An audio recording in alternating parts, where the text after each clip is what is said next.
ये प्रोटेस्ट तो वैसे दोस्तों ऑफिशियली सितंबर 2025 में शुरू हुआ था, जब गवर्नमेंट ने यहाँ के जितने भी सोशल मीडिया अकाउंट्स थे, मैंने ट्विटर, इंस्टाग्राम, फेसबुक और यूट्यूब जैसे प्लेटफॉर्म को ऑफिशियली बैन कर दिया। सरकार के हालात समय के साथ खराब होते हुए देखने को मिल रहे थे और इस करप्शन, एलिगेशंस और जितने भी बैकग्राउंड में प्रोसेस चल रहे थे, इसको छिपाने के लिए जो सरकार ने स्टेप उठाया, इसके अगेंस्ट में यंगस्टर ने सवाल करने शुरू करे और इसी प्रोटेस्ट को जेन जी जो आज के यंगस्टर है, इन लोगों के थ्रू उठाई गई।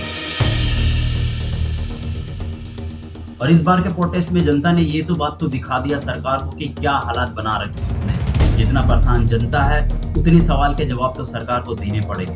ये नेपाल के हिस्ट्री का सबसे बड़ा सिविल एक्टिविज्म है जो यूथ ने कंसीडर करके उठाया। खैर इस वीडियो में तो बात बहुत कुछ उठाई गई है मेरे दोस्त, आओ साथ में इस कहानी को थोड़ा अच्छे से समझने की कोशिश करें। वीडियो शुरू करते हैं। सरकार के इस फैसले के विरोध में करीब 10,000 से ज्यादा जेनजी लड़के और लड़कियां सड़क पर उतर आए। इसीलिए इस प्रदर्शन को जेनजी प्रोटेस्ट कहा जा रहा है। बेसिकली पूरा चिट्टा पत्ता अगर आपको बताया जाए तो सीधा 26 सोशल मीडिया प्लेटफॉर्म बंद करे गए थे, इंक्लूडिंग इंस्टाग्राम, फेसबुक, ट्विटर और यूट्यूब जैसे बड़े प्लेटफॉर्म। सरकार का सीधा कहना था कि जितने भी सोशल मीडिया प्लेटफॉर्म है वो अपने ऑफिस यहाँ पे खोले और लॉ एंड ऑर्डर को मेंटेन करते हुए प्लेटफॉर्म को इस कंट्री के अंदर में चलाए। सरकार का सीधा कहना था कि देश की इंटीग्रिटी और डिग्निटी को फॉलो करते हुए इस सोशल मीडिया जितने प्लेटफॉर्म से उसको अपनी सर्विस कंटिन्यू करनी पड़ेगी इस देश में अगर चलाना है। बैन करने के पीछे रीजन ये बताया गया कि इन सोशल मीडिया अकाउंट ने एक्चुअली में नेपाल के लॉ एंड ऑर्डर को फॉलो नहीं करा है। हालांकि ये डिसीजन सुप्रीम कोर्ट ने पिछले ही साल सितंबर 2024 में ले लिया था इन सोशल मीडिया अगेंस्ट के रिकॉर्डिंग, और इस पॉइंट को रेफरेंस करते हुए सरकार ने इस ऑर्डर को एग्जीक्यूट करा। लेकिन एक बात यहाँ पे ये भी लिखी गई थी कि जो यहाँ पे डिसीजंस था वो फॉर्मली पूरी तरीके से पार्लियामेंट में प्रोसेस नहीं हुई थी, बट आधा अधूरा काम करते हुए सरकार ने इस सोशल मीडिया अकाउंट को सीधा बैन करने का डिसीजन लिया। बस इतना रोकने के लिए कि जो कारनामे देखने को मिल रहे हैं, fake news, online fraud, allegations और जो कॉन्फ्लिक्ट देखने को मिल रही है, जनता के सामने ज्यादा फैलनी नहीं चाहिए। पूरी तरीके से वाइड स्प्रेड होती है तो देश में इशू देखने को मिलेगा। अब सोशल मीडिया बैन होने के बाद ऑब्वियसली पता है कि किसी भी देश में धड़कन तो मचेगी। एक न्यूज और इंटरटेनमेंट के अलावा सोशल मीडिया एजुकेशन और भी ऑनलाइन बिजनेसेस का बहुत बड़ा सक्सेस है। जब सरकार ने इस चीज को बैन करा तो इससे कई सारी चीजें हर्ट होनी शुरू हुई। खैर जो होना था वही देखने को मिला। लोगों ने खूब सारे प्रोटेस्ट करने शुरू करे टिकटॉक जैसे प्लेटफॉर्म को यूज करते हुए। डेटा के अकॉर्डिंग तो नेशनल ब्यूरो साइबर रिपोर्ट है, इसके अकॉर्डिंग नेपाल में 400% से भी ज्यादा का हैक सीधे VPN वाले एप्लीकेशंस में देखने को मिले। साइलेंटली जो पार्लियामेंट से प्रोसेस कंप्लीट होने वाला था उसे बिना फॉलो करके ही ये चीजें तो एग्जीक्यूट करी गई थी, लेकिन ये बात सरकार चाहती नहीं थी कि जनता तक पहुंचे। और बस रात ढली थी मेरी दोस्त, सितंबर 8, 2025 को एक बेसिक सा सिंपल और अनवॉयलेंस प्रोटेस्ट शुरू होता है मिटिंगर मनाल्डा में, जो काठमांडू में है और देश के और भी सिटीज इसके साथ थे।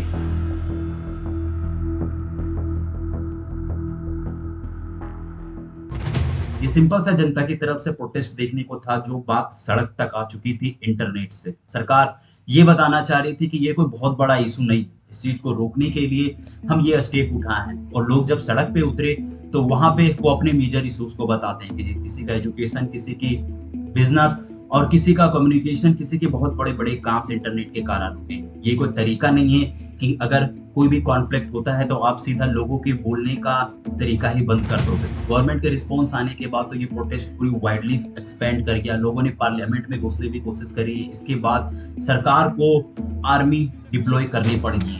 टीयर गैसेस चलाए गए, 6 से भी ज्यादा डेथ्स कंसीडर किए गए। ऑफिशियली गवर्नमेंट की तरफ से इस पे अभी और भी देखने को मिल रहा है। प्राइम मिनिस्टर के हाउसेस में पुलिस फोर्स डिप्लॉय करे गए और इसके बाद काठमांडू के साथ और भी जो स्टेट है उसमें सब में आर्मी डिप्लॉय कर दी गई है साइलेंस को मेंटेन करने के लिए। नेपाल यहाँ के यंगस्टर के हिसाब से कहना था कि नाक का पानी तो ऐसे भी ऊपर जा रहा था। नेपाल के ऑलरेडी पॉलिटिकल हिस्ट्री पहले के हिसाब से बहुत ज्यादा खराब है। कोई भी पॉलिटिकल पार्टी देश की बात को रखने से पहले अपने पर्सनल बेनिफिट्स के बारे में पहले सोचती है, जो नेपाल के हिस्ट्री से देखने को मिलते आ रहा। ऑलरेडी 13 से भी ज्यादा गवर्नमेंट यहाँ पे एक्सचेंज हो चुकी है, लेकिन कोई मेजर बेनिफिट यहाँ के रहने वाले यंगस्टर को नहीं देखने को मिल रहा है। कोई नॉर्थ कोरिया कह रहा है, कोई कह रहा है यहाँ की सरकार ऑलरेडी बेकार है। ये बात कहीं ना कहीं सही भी है दोस्तों कि जब इतने हाई प्रोफाइल लोग कन्वेक्ट में पाए जाएंगे तो लोग कैसे बिलीव कर सकते हैं यहाँ के टॉप लीडर्स के ऊपर में। ऑलरेडी 2017 में जो एयरबस का केसेस था इसमें 1.47 बिलियन रुपीस का कन्वेक्टेड मिले हैं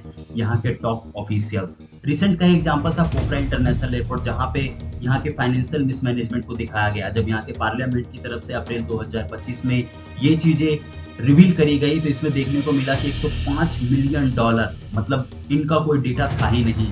नेपाल के फॉर्मर प्राइम मिनिस्टर थे माधव कुमार, इसके पर एलिगेशंस लगा था लैंडमार्क डेवलपमेंट को लेके। एक्चुअली में बड़ी रेयर केस था, लेकिन यहाँ के commission of investigation of abuse of authority ने इस चीज को डिक्लेयर करा था।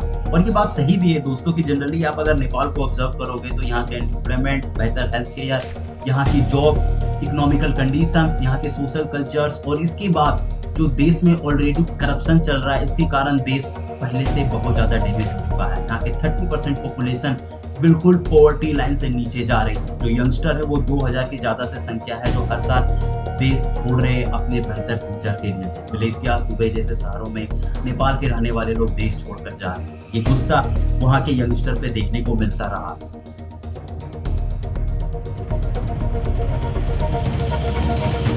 और ये सब चीजें तो ऑलरेडी पब्लिक के द्वारा ऑनलाइन मीडिया में प्रेजेंट करा जा रहा था। लेकिन एक और इशू इसके साथ भी देखने को मिला। एक लड़की थी निप्पो बेबी, इसके मैसेजेस और वीडियो इंटरनेट पे वायरल होने शुरू हुए। इसका बस ओवरऑल यही कोर था, दिखाना है कि कैसे हमारे टैक्स पेयर के पैसे से पॉलिटिशियंस के बच्चे चमकते हुए देखने को मिल रहा है। देश की हालात इतनी खराब होती हुई के बावजूद भी इन्हें शर्म नहीं आ रही। बात इतनी से ही रखी गई थी यहाँ के यंगस्टर में, क्योंकि इमोशनल कनेक्शंस और रियल में जो इश्यूज देखने को मिल रहे हैं, इसको रखने के बाद यहाँ के यंगस्टर्स के बीच में एक सीधा कनेक्शन बन रहा था पॉइंट आउट करने के लिए। कि सरकार का एक दूसरा कारण ये भी था कि जो इस टाइप के मैसेजेस इंटरनेट पे देखने को मिल रहे हैं गवर्नमेंट के अगेंस्ट में, उस चीज को कैसे भी करके दबाया जाए जिससे ये चीजें ज्यादा से ज्यादा लोगों तक नहीं पहुंचे। हालांकि यही बात तो ओवरऑल था भी पूरा एजेंडा का कि आप सोशल मीडिया बंद मत करो, बंद करना है तो करप्शन बंद करो। सीधा स्लोगन था shut down corruption, do not social media. इस मैसेज में कोई ऐसा खराब बात भी मुझे देखने को भी नहीं मिला। और सरकार को इस बात पे क्यों मिर्ची लगी कि जनता की आवाज बंद करने के लिए सबसे पहला टूल मीडिया को ही बनाया गया।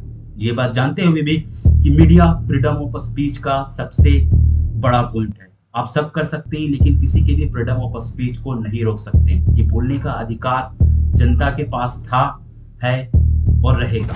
और यही बात दोस्तों वहां के रहने वाले लोगों ने इस बात पे प्रोटेस्ट में दिखाया।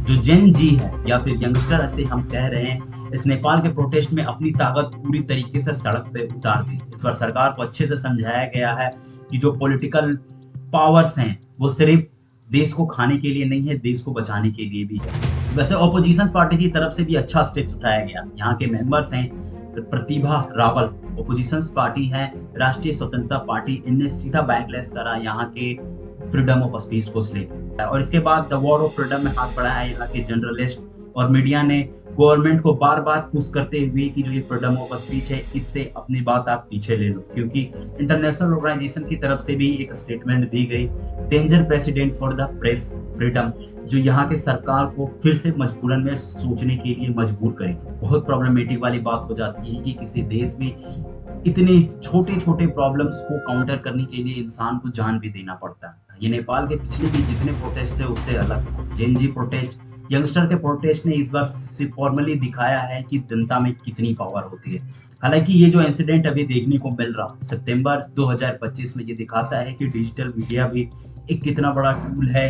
अगर जनता चाहे तो अपनी बात सड़क में उतर कर भी कर सकती है। पॉइंट को कंक्लूजन करने से यही समझ में आता है मेरे दोस्त कि बात सिर्फ यही है कि सरकार के जो लॉ एंड ऑर्डर है यहाँ के देश के लिए फायदे की बात नहीं हो रही। जनता ऑलरेडी परेशान है पिछले नेपाल के पॉलिटिकल हिस्ट्रीज को लेके, जो वहाँ के मेजर इश्यूज को कॉन्कर कर रही है। अगर अपने इस करप्शन को अगर हटाकर जनता पे ध्यान दे तो हर एक कोई खुश रहता।